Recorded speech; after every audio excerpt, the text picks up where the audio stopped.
anasa Erica Cosmetics e frɛ wo de ampa na woni tua se ya transe ya yesom wo nku paboa nsamana eniema edigu ye kom ye ho ye fɛ wate ase ni nyina de aba bag ye jai wo ba si kromu a bia nim se ampa watwa de pa bebi atono nso so eyem Divine Mercy Cosmetics anasa Erica Cosmetics edu Mrs. Apa Anoche Plaza ho ena wonsa ebeka yen 0553457200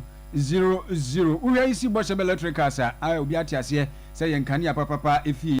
enai bibiara wo pɛ efa no home appliances no me de meka ne sa no mani age isanse eba ne stash product a obi ate ase se eye boshe ba electricals to bo ase ne be fa niema ni bi koton je ne maako sanse de na F4 contractors and koton chen niema bia emwa ate eye 0322030838 0536095966 na edum boshe ba plaza sanso na theater ko for dan mo PZ dan for front one ketia Dubai di hwere mo no so wonsa ebeka ya no nsu pase se nsuo no adoso na nso nsu a obi abia tumo eye alkaline water no we friend kangen energetic drinking water no ena bibia da ewo ni padua ni mu no portion ne doso do nuane ni ade ni nyina no srade no mesrew no kangen nsuo sansa wono mu calcium magnesium potassium ene iron no ewu mu no ye niema bia ba besra ko na wankasa timi se ju ono ma nsuo te se de ono mu nsuo no a ankorakora de nom na nsuo so eyi niema bi e de afiri ho tutom kokopie mu ewo Brema UGC Tafunu Road Abauru Junction eye 0241449191 Gastro and menstrual plus mixture and drubia oboye pa na gastro mixture no stomach cause typhoid fever NFA a year world di ere na chira ye mu ni nyina oboa menstrual plus mixture no oye emma wo bi won sa oye wo ze chira fe wo se bu no onsisi du iye ifro no ntum ba nu mi oboye pa afe ehwe oye ahimfe won so a me chira emma no nsufite bi nkabon bi ofranfe wo pa waje ho nyina wa sai ho ni nyinara menstrual plus and bobo prostate mixture ye menyine za mature prostate enlargement afi also test 20 5 minutes bi asonche zo yerbali ya ba oye ukokudo nso nko pedru pie na fobo afi sonche yo yo de ma bia keche afi sonche ti yo we chini nare no ko pedru bi to phone community heba Kumasi kapeba sunyani Gapson pharmacy ko fodo repart ventures okeso do agro nekus pharmacy ewa shaman 0248778899 and eba for promise eba mbi drupa pa yina fem mbi no ma maji so na manyi mare no ma kom no wa bo man kombo wa run mo kutsen yerba no won wa ya dzima yerba bia ntum wa tese no o ya promise eba bi bia repa bia no brahena ka chine ba jibi edum ya wo boss eba plaza ya nyi materisa asafo no ji enyimhwe abrosadan no ya private mo report chief dimuduma na hana promise eba ya wo fra 0535544681 na ya mbo ye pa fetio me party clinic also fa yerba nyina fa badan won yerba biaro ye wono de china na pafo onye chire man yin boko bi no 18 nim adwode kasem me ndaro po no nso kopem bi no no mpem na fetio me party ko de woni dwuma fra 0246728675 na fet wombo de minjuma ku bi aka ho ena dudu bi aka ho awosu na asema na nwumre ya zensama asemufu wasem da nwumro no nse kasebo no Oyerepa 100.7 I live on Facebook ya ze ebro na enanum abie na nde nwumre ba bosumu ye ame uncle Ebo Biney Krobea Asante abusuafo se ne nsem nkyeremu etie ye hwesi Kumasi abonte so na no da eni opani Richard Ofradi mabodi edi nsemba betreja ya wono no woye krachi emo mampani chese Kumasi meyo wosi da bi oro ba yi se meyo no hu se Kumasi a kire dodo na sabe ye dijadu aye bi pen wo bo ase no aya di congestion exercise no tu kofo free kwa wonsa ne woni otete kwa fifin na wodi edwanto di ka bo okoko etoso mienu de bai fe kwa de nkofo ade enema bi en nanam no mka kan semi se de osie ka no no ase entwayi baburu nkofo ne ade na sade wose wode mra no eye adwuma na afi mre a wode to ho no aso ni nti wose nyame ya adomu a kotonu ba busu awura mi ni de to so emu pepepepepepe wo tie sim na ne ye wone ne mrante awurawura ba bi te se Dr. Mensa kejetia adum papa so zu ho zu ekika ko ayi ho no ase ho no afi Donkek Roman Hill ena kejetia dwomu ankasa adesman ene alaba ho nyina obegbo awura on tikretom dia ba abonten so no de ene da so a mo hwe Oyerepa radio Facebook no ni social media no eja mo hwe bi na mo kenka bi enu a na wo kire se we de enye se bi a wa mo kokko esan se de o ma no mre si egwa busumi mu a ɛna saa na mutuo no bɛba no wɔsɛ mo last kwata ɛne deɛ ɛtɔ so enum na kasamafoɔ ɛde ma KMA afia konadu ɛna wɔdi kan ɛne Oyerepa ɛna afei promise kaseɛ ɛdi nkɔmmɔ sɛnea yɛpanyin wura Richard Ofori boadi ɛde tu dwa no sɛ obi bia a onim sɛ odi ne dwa ɔka kwan mu ɛkwan no mfimfini nea ɔde asi so biara no ɔma na akɔsi ɛyɛ 1st May wɔmfiri hɔ wɔn a wɔyɛ nantwi a sɛdeɛ wɔgya na wɔn nso no nyinaa ne nam hɔ no nyinaa no ɔma yɛ akɔsi 1st May nti na yɛde krataa yi ɛreba abɔnten abɛkae obi biara sɛ ɛyɛ asɛm a yɛde tu dwa no ɛnyɛ adeɛ a yɛwerɛ afi 1st May no aba atwam ɛno nti no ɛda dwoada ɛkɔ yɛbɛte yɛn ho agu mmɔnten so anaa yɛbɛba kurom abɛhwɛ sɛ so asɛm a yɛkaeɛ no nkɔfoɔ atumi na sosɛm ana ɛsiane sɛ kaa kwan deɛ waa wotie din no a ɛyɛ kaa kwan ɛwɔ sɛ kaa ne tumi ɛdɛn ɛfa hɔ nti wobia a wode wo table wode wo dadeɛ wode wo tae kɔba biribi biara ɛtie bi a wode asi kwan no mfimfini wode asi kaa kwan mu no yɛbɛhwɛ sɛ wobɛyi afiri hɔ ɛna ɔmo nso a ɔmo yɛ ɔmo ayɛ mmoa no so ɔmo mpɛ buo na ɔmo mfa ɔmo ngum nsɛ sɛ wɔgya wɔn na wɔnam kaa kwan mu hɔ no nyinaa ɛnoa nti ɛna yɛbɔ obi biara nkaeɛ sɛ ɛyɛ deadline na yɛsɛteɛ no aso ɛno nti yɛsrɛ sɛ ɔmo nhyɛ ne nso ɛma yɛn na ɔmfiri kwan no mu yɛda mo ase nti na kyerɛ sɛ ɛno no wei ɛyɛ kasamafoɔ ɛma KMA afia koradu ɛna wɔgye berɛ ɛne ɛdi nkɔmmɔ nti sɛdeɛ ɔmbɛtu anamɔ no ɛde afrɛ Kumasi abɔnten soɔ neayɛ ahodoɔ ɔbɔɔbɔ soɔ no ɛne ɛde ato anim yi Alhaji Muhammad Frempong opanyini ɛna otu franka afimpinu ne eduonu anan abatu no mu ɔdzema amanyɔko a ne dzine te National Democratic Party NDP ɛna ɔrekasa na ɔrekasa na ɔdze afotu kase zema mampanyin Mahama ɛna afei na amanyɔko NDC ne dɛ ɛhwɛ mfida abɛyɛ a yɛtu yi ne nkunyimdze a wɔdzi wɔ mu a ɔda hɔ pefe a na nkunyimdze so yie paa no mpanyimfo yi wɔnam dɛm nkunyimdze do wɔhunu dɛ wɔanya tum a ɔboro do a wɔpɛ dɛ ɔman yɛn mmerɛ kunyi no wɔdan mu no wɔgye yɛ biribiara wɔpɛ biara na onyinafo Frempong lekyɛm a ɔmampanyin Mahama ɔnhwɛ na ɔhu ne dɛ dɛm nkunyimdze no a Ghanafo dze ma no ɔyɛ nkunyimdze a Ghanafo hwɛ dɛ ɔbɛma ɔman yɛn mmerɛ kunyi no wɔatum wɔagyina brane afei abana atenaeɛ ahodoɔ a ɔwɔ ɔman yi mu no soro ɔbɛboa no wɔatum wɔatu mpan na wɔabɔ no mbɔdzen na wɔayi ayipam na Ghana nyi biara no abrabɔ no wɔatum wɔakɔnkan na ɔwie no ɔlekyerɛ mu dɛ ne nyinadone de nansen ɛtwa a ɔmampanyin wɔatwe ɔman Ghana yɛn ɔyɛ mbranyim nyi anaadɛ ɔtemmɔfo panyin atwe no asensan no te ɔnyɛ ɛkwan papa do koraa nti ɔnhwɛ na ɔnsesa no adwene wɔ ho and other constitutionally mandated institutions even before he won the 2024 election. Unfortunately, the president and NDC interpret his landslide victory as a license to trample on the 1992 Constitution. Contrary to the president's understanding, the people's super mandate should reinforce a commitment and belief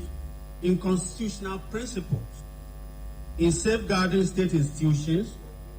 against all forms of discrimination and ensuring livelihoods. The president's action to suspend the Chief Justice is thus fulfilling his premeditated political malice, which must not be countenanced by all well-meaning Ghanaians.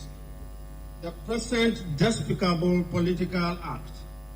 is a prelude to many more unspeakable malices in violations of the democratic principles espoused in our Constitution. Therefore, the NDP calls on His Excellency, President John Mahama, to revoke the suspension of the Chief Justice with immediate effect, given the imminent danger to a democracy.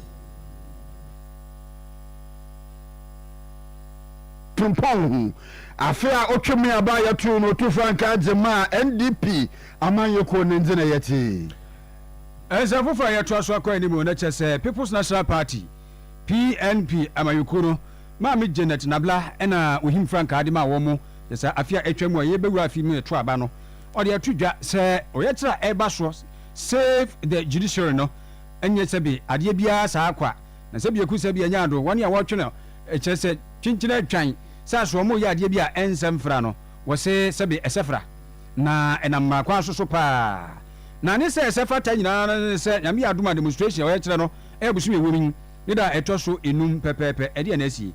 oni se mo ka no akwa wie se na nsan asese de de woni a wo ye adwuma ewo asene adwuma ni mu ayetwa pia na se ani nso wo no na fe ni fa baabi nsusu ye toto wona se ye no nukura nyankopon ni ni enamra kwa so bia ne mpokura no mampani John Dramani Mahama obefa akonwan se mampani a woto aso no nukura nyankopon ni ye nyina yenim de wodi Chief Justice enam so na nukura ni ano no ma me Janet Nabla echechire mu se NDC amayiko no ankasa no ise de ase bosha no wo mo se ye bra no mu gina mu ye campaign one mampani John Dramani Mahama odi so san se wo se sa NDC asendifo no a ena de wo mawura adwuma nim tituru na se wo mo dada no wo yi won mafiri hwa ne sa ne bi san se okay na nyina so pa apote ne san wo se we na se kura ni adanse a yetwari e de ya adanse e san se Supreme Court na no achi ya na nsan ye wa pawo asendifo bi e ko no mu a omo kwa adwuma wa bra wan hyeda kura eni penifo trase eni nkomo. And the PMP cannot sit on the fence while President Mahama and the NDC attempt to hijack and destroy the institution of hope left for Ghana, the judiciary. President Mahama has already taken control of the executive and parliament. Now he is determined to seize the judiciary, as he promised a group of NDC lawyers during his campaign. He's appointing Supreme Court judges not to serve justice, but to carry out his party's agenda. Already, he has appointed 7 Supreme Court judges without a national demand or constitutional justification, only to balance out appointments made by former President Nanado. This is not balance. It is blatant politicization of justice. Worse still, President Mahama has acted with reckless disregard for due process. International said no ma Janet Nabla ena ohim Frank afin pimi no ene aduoni na asene krai ema People's National Party PNP amayiko enkran no mampanyin abedechi Dr. Mahamadou Bawumia onara so no to Frank Kazim MPP amanyiko no afin pinu na du edonu anan abatoa yetuwe mu na wabo general book of condolence wetum wako ordinance aka hyase ya odika jam oye mampon hinda sebra na ose bonsu otodo ebien opanyini anade ohinpopoi oto nananmu wonshedo wabra odimfi edwotwe esia 86 years na wo Asante amambre mu no mampon nananmu acherankonwa wodinyama gu akonmu a eproboso ne da otodo edonu awotwe woko oye menhia ahinkasim wakobo otumfo wose tuto otodo ebien amanje ewoni wehu na inda ifidei wo Dr. Mahamadou Bawumia na ni MPP amanyiko wanjisemu thank you to Jumeja warrior no ojukopo mu wo oye mampon ahimfia na chedo okopo mu ho no ena oye mampon ba himba eja kuma dufia otodu ebien odi nenyuma otumna okoena wokosre hon na onu wie no mampanyin na bejechi dadawo so okosre yenna no hokafa ojen weche no ena mampanyin dadawo na bejechi oli chiremu de mampon hini dasbre na ose bonso otodu ebien na oho oye ejadzima na no kafo preko pa ina onya asem kakra panti no wunu oyaza wai ni yoye pa se yo kutami se ba ti isi na ninya ababo ti se mako ya apa ni press sɛdeɛ ɛkae biribiaa ɛbɛyɛ menim ka nipa no so no pɛ sɛ mɛwɔ mu biribiaa ɛbɛyɛ sɛ ne yie so pɛ sɛ biribiara yɛbɛyɛ na so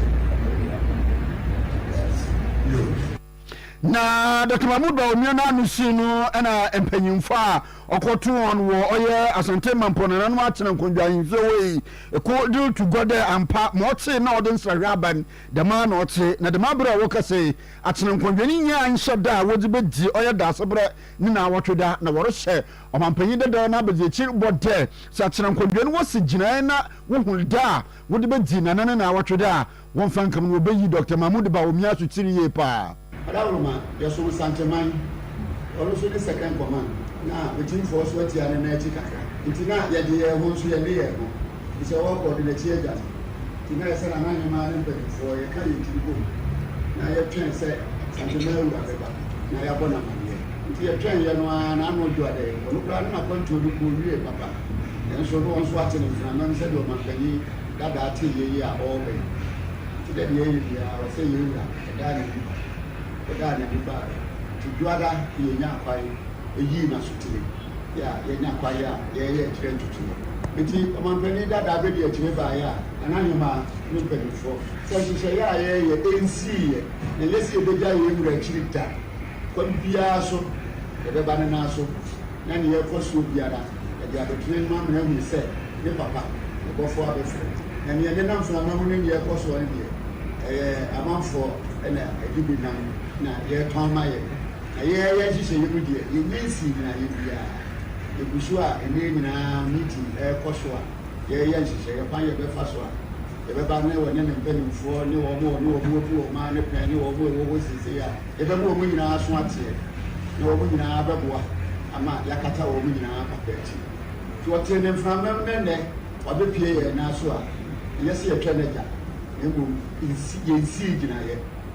na nanom se yada na se o twam wo ahuru se ne papa wa ha ne papa wa ha yensi e no de wo ye je ha ti wo ba ya ye de ne papa dini ne na nanyu ma no ne ma mpe mfo ne mpe mfo yire ti se yada na se e mo bi tie bia no e ba na so ama na so ati ye twa ni bia wo ba ya ni wo fo ono so microphone na producer extraordinaire o mi microphone no the rough hey root enti nyina ye mokodo Asante Mampona himfe wabra Dr. Mahmoud Bawumia na nkadofo okopemu ho a wo kegem oye dasebra wenyini baby ko Oyerepa 100.7 FM so ya catch us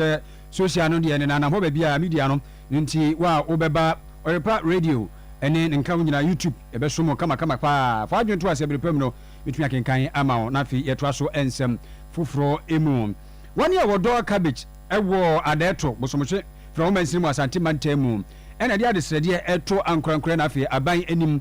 se dia ase enima bi ya yire won sododo enne sei ensuo no we asi ko aye no na se dia sikokwa aye no ase anhyeda amwa won papa bia enu nti wobekoto asre papa se woni a wonsem wobie na woni madwumaso a wo ye ne nim se cabbage nsusu e atoje baako a anya bia dodo no a edibie ntire no nsem obi abra na ebeboa won na empuade no efe no irrigation system no twi nsuo afiri baabie na edi akọ ebia no baewo edi agugu so se be ya ebetumi aso from benya nsuo na edi edi ne dwuma no omso ensa etumi akabi omne ensa ntwene rhythm of frimpon ene kasa ade baako a me ka me pese sesama ye baako no se ebi wo ma niema no aba bebiri aba dan so otimi koba se ebi akuafo no ne atofo no ne to no ebi omo se ne boden dia ne ye makora etu omutimi bebo so me ne bi omo mai emetwa kuadwuma nso ntimi store ebesa nti etimi makuafo boka etimi de ka mesre aban se ye ya ha no se de adwuma no ye no wa ha no ka obetimi abaye factory bi dia mayene a kebeboa ye ne ama eduro so a ne ton no enkoba se kuani ya ye adwuma na ama na aba pa enso omo a ebeto de yakono eba se omo so omo ma e hawa wa hapa ye nsu asem edua ne ma na da bia se ye hwe soro adwuma so ye na ye sa ese no an se nti afisi amamanfo ani atutu aka omo nsem o sa ade no me ya me gina hoyi metu ho anamon ya assemblyman ya wa ha even MP kura a obey mama assemblyman atese one ne nkasa se be ya ombeboa e agrikefo ndie de wom to ba bi kura o ka o se o ya oni mwa bi a o de beboa o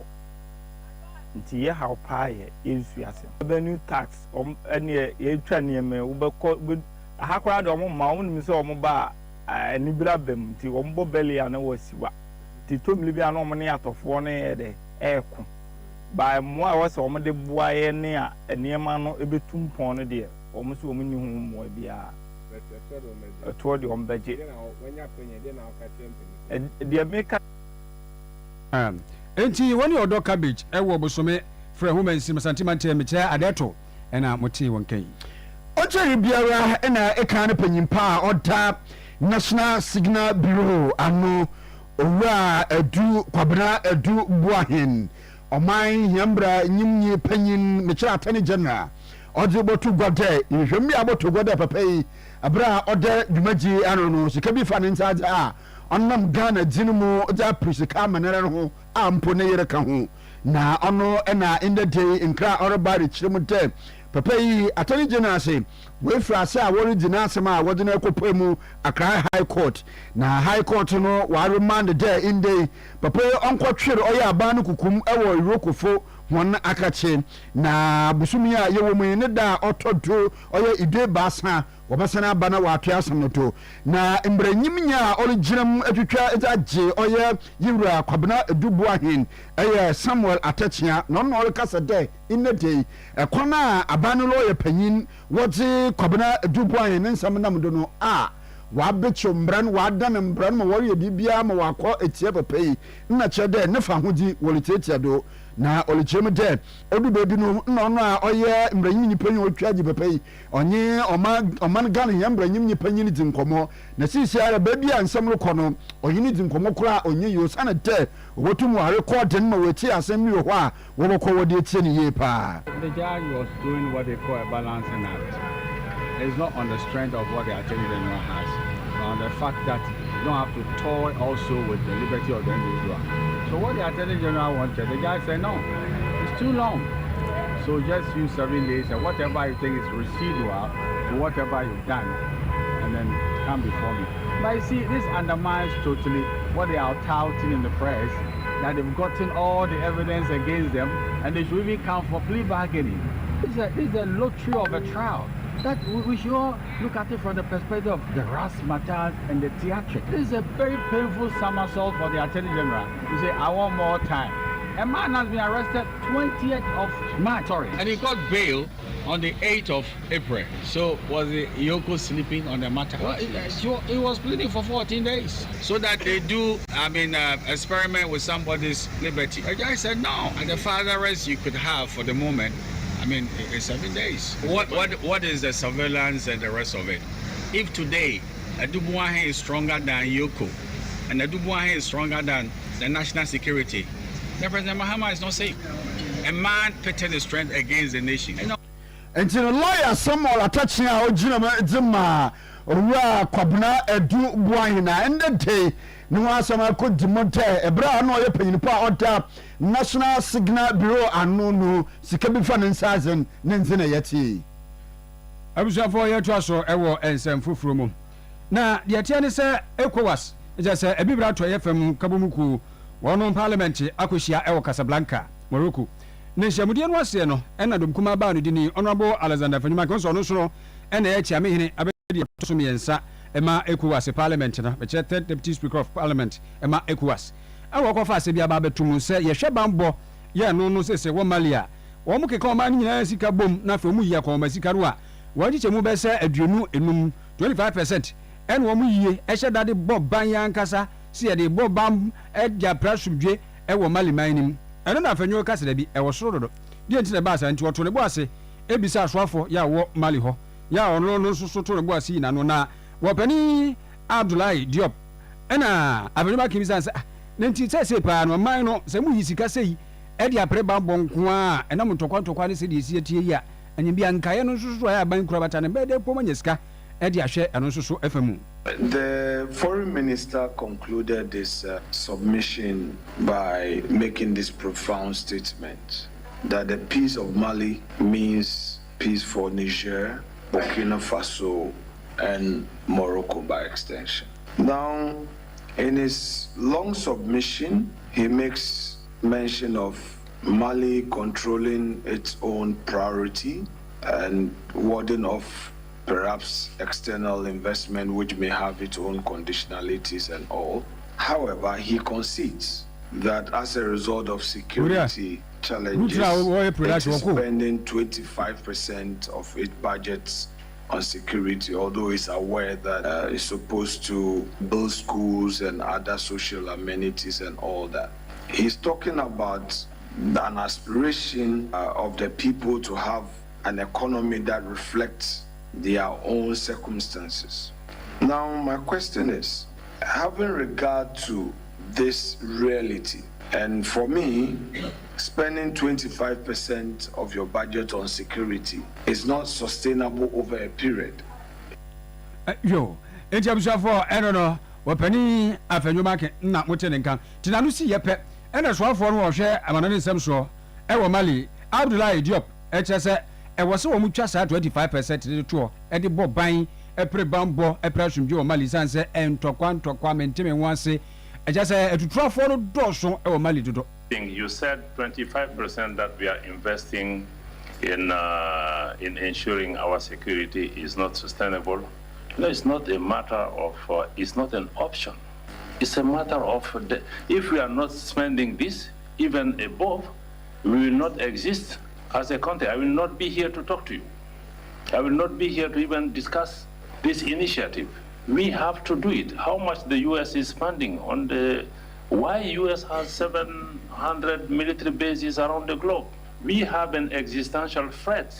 People are trying to divide our country. We are attacked by Al-Qaeda, Daesh. So how do you want us to do it? And we are not receiving any external support for our security. And we are doing our, we need congratulations instead. And as we are doing 25% in the security, we are paying salaries. We are investing in the industry. We are investing in the agriculture. And Mali, Burkina, and Niger, our economic growth rate is much higher than many of the countries which are perceived to be at peace. It's not that we are doing only security, but without security, it's not even, we will not even be in the conversation. If we have to spend more than 25% to exist, we will do it. Eti alcohol is your most you what penny of your market, HSA, and no cocoa pie, no, so no pie you say, so what channel you set is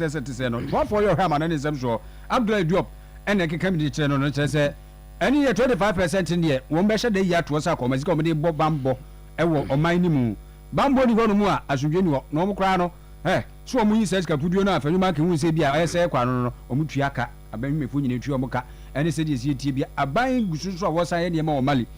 They are over cancer." I don't know where it was. I thought you know, Quaza Magana, Banadon Bombazana, Nassim Training, allowance on tour, one Nebrano Yepa. Now, what it's Chimdo, Sunny Deb, Nassim Training allowance and Oboa, Oyesika, some Daguna. Oda anase fa awoloje entertain osane de additional awolusia no ebi wo ma nyama awototo no school fees awotu ne buya diniye papa na dem adisezi Miss Gloria Asante na oze rotuwo ama aban na oye adisunya okwaje na adisunya wo oye nurse adwuma no mu agona asaman SGA Nursing and Midwifery College na ode tu ugwa na ninyina yabra wajinu tum de obakara graduation wie no na odidi demo nkomwe na owie na ode na afefo midwife fu nyina for de wo momodra na sa penfo ba na wo rehwe na wonfa odo ina ayemie sunko mfa nhwon yakopon ya maduma me wie school ya me fa koye eju metimi aka twa me staffs and ase me colleagues say omo enya abotre no pregnant woman be wo so omo ho ahomete na so omo bo omo nya abotre na omo nkasa na pensu ni na ya akro na apemfo no so omo ba also omo so no omo hu ne say and so do I say obo ho obo be say mu ya mo so send mu kaka alawana say omo be as a student the omo dey alawana be ma omo say be yo benya fashion yie pa cause let's know it's cowboy unska untini kontino nka omo be boa alawana na anytime be alawana eba baba and I feel 2 years to so oye rotation na obenya rotation sika na oye we demand so we Miss Canon so aba kama ni na aso be boa ma eduma na ye de hoshi yakopon ya maduma me wie school ya me na mame Gloria wie no say ọba biara wo pede ewo ayehwadwuma yi mu no pede osu no nkoso midrufi no sane de oye nwuma bia nyimdi bia nya obo yie pa midrufi e course eye ayese obi a ebi nemu mu no mu nsam do oso adusia ene ensensem be be say nursing training school okwa training mu be fa ne ma bebre mu dan say university ne wo say university e good but enka obi ya na nka oba training college na nka oba ba chance tie ni yie ansa na wasa akọ university na akọ fede ni yie maybe fide ya dey I was obi a oba bia yire no so obetimi aba baba besia ejufu akatesie na no si no na papa owura akwasi nkrom ha no so olutu oye emmabuno fode wo momodinara na wona wofo kasakire wona wonte dem ba ya wofo no botum abo hwan na wotum wape nwumasu a akonkan ye pa na wabo hwan abrabo daachen me ko so dia ma emofra a o se be mu so dem mu ame no ne papa no ma wo mo so dia be ka kire mu se mu ame tu mu po a mu ntie befisa mo maame no obi wo ha asabi ene maame na nhwe no enso asomden tene maame hwe no a na wagyae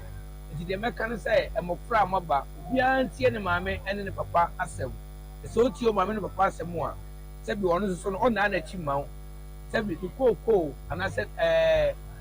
boro bakra no obedua ne so de behwe wo a de behwe wo sabi na meka se mi a megina hoyi mimini bi ni kapre sempo a enso ayada roma ene modern bo ija nyina makobi sabe matena manfo fie abubuja aye no ma bebrebe nanso tie utu mi mafo na oyeso obetie no ene ma me de sa eja ene sabe anua kwam despite no anua kasben no anua tetano so nyina me ye bi utu mi manfo mu ye maji so obetie no ene ma me nya hoden sese me ma betie dia enso ma hwe wo mu enti abata ya mo so mo ma me ene mafa no ma wo mo no so nya ma dwene se enkola obeya asomre na mo de amam papa ne maame ese bi mu so pa bi no mbe dia se nsuo kwa no mbeton de ahwe mo dache o manya mfaso nti owura akwesi nkruma Gloria Asante ne papa ne nze ene se no amsanfo from no na chese mampani John Dramani Mahama wadi dwumadie bi wadan wadi wapa won toma de chese enhye we friend Black Star Experience BSE ni so ade unu nyina ne se woman ye niema ya nweneye sebe ya mamre ene kwane ye faso ye niema be ya kono ama wiase nyina ehunu na impose kwabrani bi tini ba bi na bibi on nsem no odi ndwetre ba be hye woman mu no odi adidwuma ohun se sebe ba bi odi ndwetre no ekono enye se ebia odi kohye ba bi hunu na de mfaso pa na ebebre ono ankasa dwumadie nyina akwaso ewo Freedom and Justice Monument ye no ewo enkran mampani John Dramani Mahama edi tudwa se won ye titiriwu wo amonene no se wonu wo mo ekasa ne mpempi we se de ye wo Ghana esi efre no a ne chese ejina ya mamre ene ekwane ye fa so ya kade edidi dwuma ene se de si etie no anti ni fa ba bie no kra no be sa hye mabunu no sukutupa ne wodi wodiri awuram sansa mamre hoyi atontwere claiming our narrative and projecting to the world a bold new vision of Ghana, a Ghana that stands tall, vibrant, proud, and unstoppable. We're launching a movement, the Black Star Experience. From the rich tapestry of music, dance, choreography, and immersive digital presentations you have witnessed tonight, it should be clear that this initiative transcends tourism. It is a declaration that Ghana is the cultural and creative heartbeat of Africa. We're determined to redefine how the world sees us and more importantly, how we see ourselves. The Black Star experience is about restoring our pride, celebrating our heritage, and unlocking the vast potential within our cultural, creative, and tourism sectors. Ghana must be recognized not only for its historic achievements,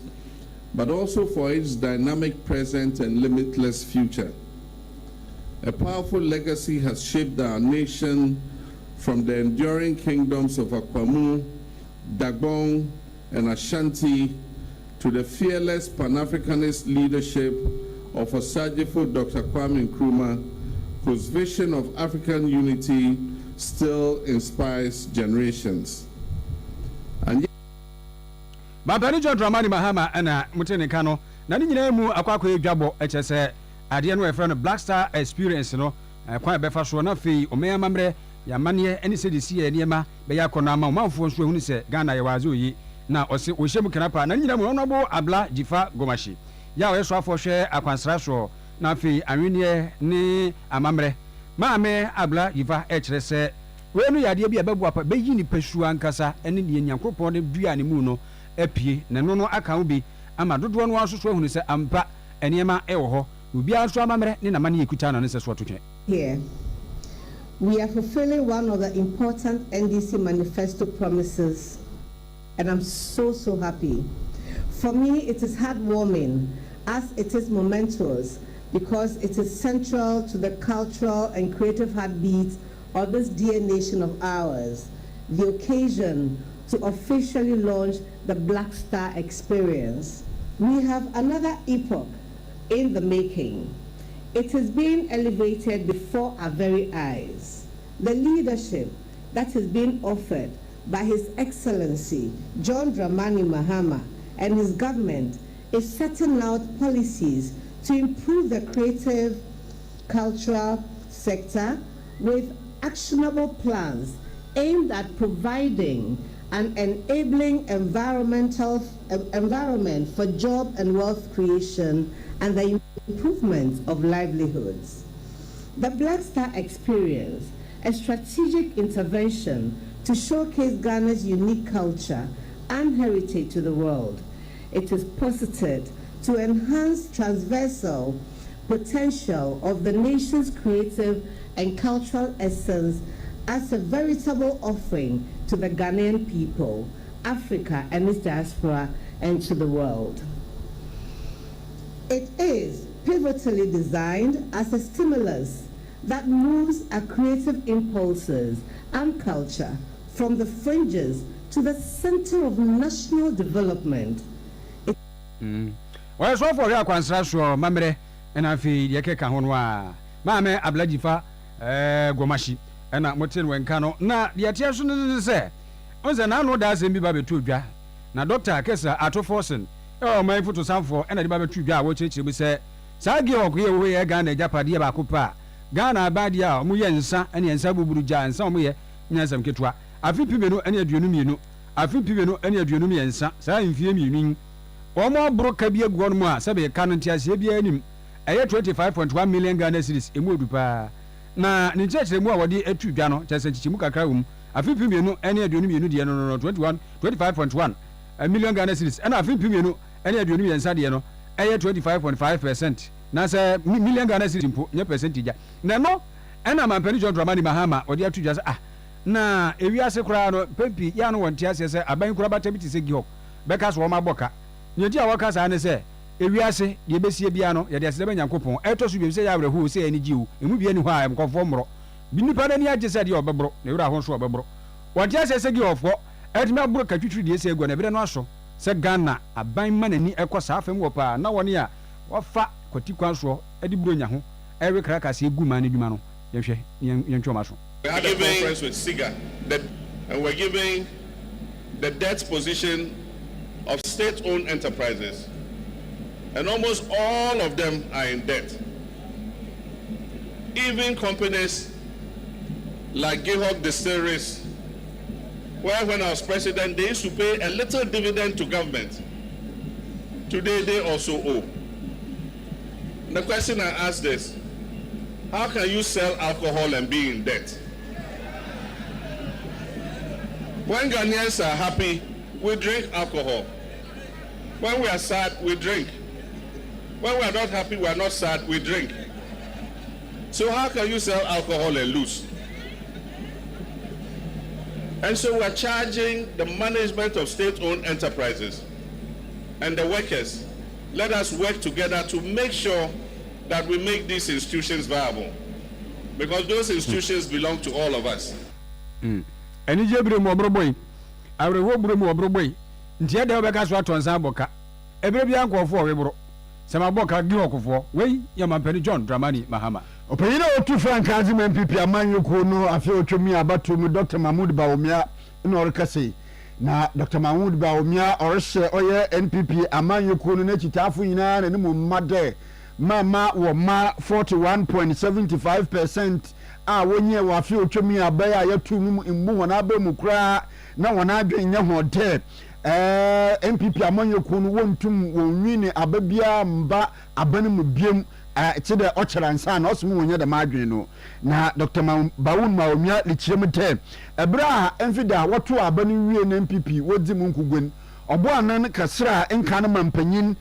John Ajekum Kufuo na okura no ana John Ajekum Kufuo le ka chende Dr. Bawumia mema wa ba mu mukura na mwensi ibiese MPP meban ebra ame meyi metir de mepe mampanyin aja wo mo akonya no 1996 mokwa no amimpo menya 39.67% nanso de mabro no amma ba mumbu MPP amanyoko ne mo mba na titafo no so de mabro no ha ba mumbu enti no the year 2000 mesane bai ema mo bowina aban enti da do ho mo awo na MPP ose dem na president Kufuor aka chen enti no no thank you to no mu in original the masme do other MPP amanyoko ne mo mba ena wona titafo ni nyina nkro ne te ma 2024 nkugu no mu wona ba mu no ne wonya ro hyem de 2028 abana oboto no obedi mu nkunyim pa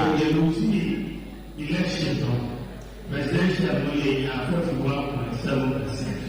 Because Papa President Kufuor and Jibia because then President Kufuor can't say at the ADC we moved it up. Can't say 1996 will call presidential election for the first time on only 39%. If I don't say, then the party will call 2000. Okodi only NPP in the 2000 election. Okodi so can you say maybe we have 41.7%. May I say no? And yes, maybe on the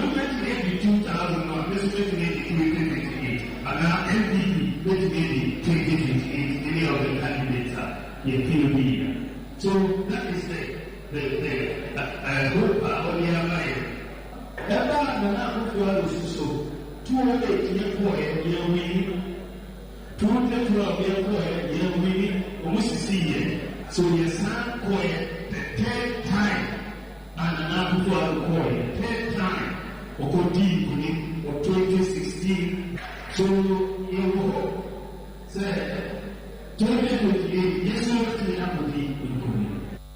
Dr. Mahmoud Bawumia ndine eti no MPP for titafo nkran te 2020 election obotum wedzimu nkonyim ya twaso na busuafo ya twaso no na presidential staffer na ya gantwa na ekasa yi kan sa anu ajiko piem o mampani atena ya onu so di titima pa o nwefo no ka ho na ne se mode atudwa nyina ne se MPP for no a na o mu hyehye kiri ya chese won peso o mu ye demonstration chenche pa editia so o metemu afọ pani ma me Gertrude Tokono ema ye yini mfiri no nto aso anya na dwuma chief justice wose na se bi ekusa bi anya do enti se sia no MPP fo bi a wo ya lawyer fo anase mpo no so mo ti se be bi a wo pɛ so mo ye demonstration free busumi a yo mini de to so enum no wo mo trim popa ya wo pɛ so mo de yes ha wo ye kyerɛ no enne sei ma me no na nkofo bi edi petition ekɔ se bi ekusa bi anya do o mo gyina mra no so se mampani enyini mfiri se temu afo panin edi kan nipa mienu o se miensa enne kɔ ye kyerɛ kwa da afo mienu bi kɔ ka ho so ma yinum na sabi mampani so antimi anyina ne tumi so na se asigi se obi edi petition ko ansa na mampani atimi atu ho na mo a asɛm no akwa akodi kɔɔto ɛna tikiri di akwa akotwa nyina ne se ate ho mpanimfo a ugu so wo kana fi wa pe kwa pa obefa so se ma me beto aso na adwuma so onye na adwuma tini dibra kwa de ya twa sensen ka se yi na di emom twini ya twa sensen nti so bi si akire so kwa demonstration e de tia hwan wo sa demonstration no e de tia no na adwantoa e na di sa nchekiremu yi e ma pencil ye 1 city na se ye nhwehwem ma se ye hwehwem nti obi nim de petition no nti petition no omo se SSC etimi hwehwe ade ye konyanya petition de kwa hwehwem ti de benti na dede e de benti na MPP fo woma akukura de we asoa omo de nam our mobile who samra ni wo krom ha such a what is their interest ma me no a card bearing member and also women's organizer of MPP or a card bearing member and also women's organizer a dear bentin woman near bri because it mean who be though sa asema fam ho ba me de metimi aka ne sese bibia ma me ye bia ye Ghana for ye ninyi e ye won mo na she ni kutu until they feel guilty because yes I don't see say all my parties abom so mo ko demonstration my parties abom ne ma papa excellency mahama ye mo fa partisan things into chena mo beso na na dia to na mo tinu nka no ma pani mefo no a wo mo wo efio no emu ba ko eno no Ojukro Dima Gomwa Fete won finfini mantem nana abo ata otodu ebien ina orobo nisem shia orobo otumfo osetutu otodu ebien asante ihine na badu de eba wa bam de orobo hwe na basabasa ya orokodu wo bokuna nimpotem na asomdwe aba no oyeye pa na nana chema otumfo ne ba wa bami wo oye ahensam no mu basabasa ya wa ba oye mampurusi na afa kusasi brono no do wo oye etifido epoye mantem wo oye etifido hono obobo oye pa ma ojasumdua bobokona nimpotem odeda minsem ntuka wabra Pentecost asafo wo nimpotem wo general conference meeting wo de sesha do on year 47th section ono na oye gomofota hile chemete he afanu ni nyina dem otumfa abam no wonya wona adwene obobo ma asumdua ba na wo ma asumdwe ombre potem ho yenywanma sebi owo suho na damo wansensemin ache papa nti yebesre tide ma impinfu wetu na esidu oye excellency John Dramani Mahama ina ne vice ina otumfo na nkasa opemso wa Fred Amasem ebo won hwede oda asumdie beba osande obandama omampuntu na nyemebi yede inkodo bia se obi kita ofenne sikebi anade opedo invest wo boko a onamdamo sebi ni tim ho asem ni nti nyada obemampuntu akọ nti won hwe de mpimfu wo de wona besio no wa masunwa aba ho osande sa sunwa ba ho a o magana Enti nana no sinu na kumfi esam ehin elder doctor nana impum otodo awotwe no so olosra ban na nkwankro de wo modinara na obiara na fam je wodo ye ma asomdwe boboko no onye no famwa ndiye ho awode tuka mututu no mutu sekan yo ni na saso ni botwa ida wada no na wodo ye de wodo ka nti mesire me nuanom afana afa wo boko ni na de obiara fana kudingufu da ama maka fetu no etuturi dan a ontum kan asam no da maka fa sekan no etu sekan no dan a ontum kan asam no na mo se mo tsemo ho ase na mo trase a na obiara hwehwe bia ne sabaka nti mesre da obiara mfa na kudingufo na hia na oye nana osetutu waje dim do baka no wonyina wonta na pina asumdemra saboko asumde ba ho a the point about the entire northern region in Yabokope. Enti eyina free oye gomo fete na nan matran konja nwo so wode wona atum bidem roba ya asomdwe baba boko ena nimpotem yeguja ya de kasebo ne monchirem ya de bro wa inde lawyer panyina ogire mutwetwaje omane Ghana me kire de atani general ena fe minister of justice Dr. Dominic Ayeni ina orika say de wona wɔrefrɛ ɔmanpanyin Muhammad ɛtwa a wɔatwe ɔtemmɔfo panyin de ɔman Ghana asensan no ɔnsane n'akyiri no ɔmfa ne mmerɛ bi mu no ɔrekyerɛm dɛ ɔntumi yɛ ne dɛm ɔnyi yie ɔsane dɛ ma ɔmanpanyin Muhammad yɛ no ɔntia mbra na ɔnam mbra kwan to sɛ tiefo bɛka yɛ a ɔyɛ April bosom ne da ɔtɔ do aduonu abien afiarem ɛna Justice Gertrude Tokonu Araba Esaba Saki ɛna ɔmanpanyin ɔtwe ne sensane dɛ ɔmane hɛnte bɔfo panyin no ɛna ɔyɛ alɔyɛfo wɔne iku nkabɔmu ku mekyɛ Ghana Bar Association ɛwɔ so wɔde wɔn di sɛ motu gɔdɛ ɔmanpanyin ma wayɛ otia mbra ɔno sɛ sunti ɔmanpanyin sesa na adwene no ɛna in the day ɔyɛ Attorney General yi ano na ɔrekyerɛ me dɛ ɔmanpanyin sesa na adwene a ɔnyi yosan dɛm wayɛ no ɔnam mbra kwado. Ghana Bar Association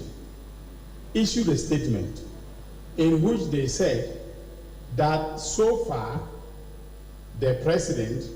and the institutions involved had acted constitutionally. They had not breached any provision of the Constitution. Okay?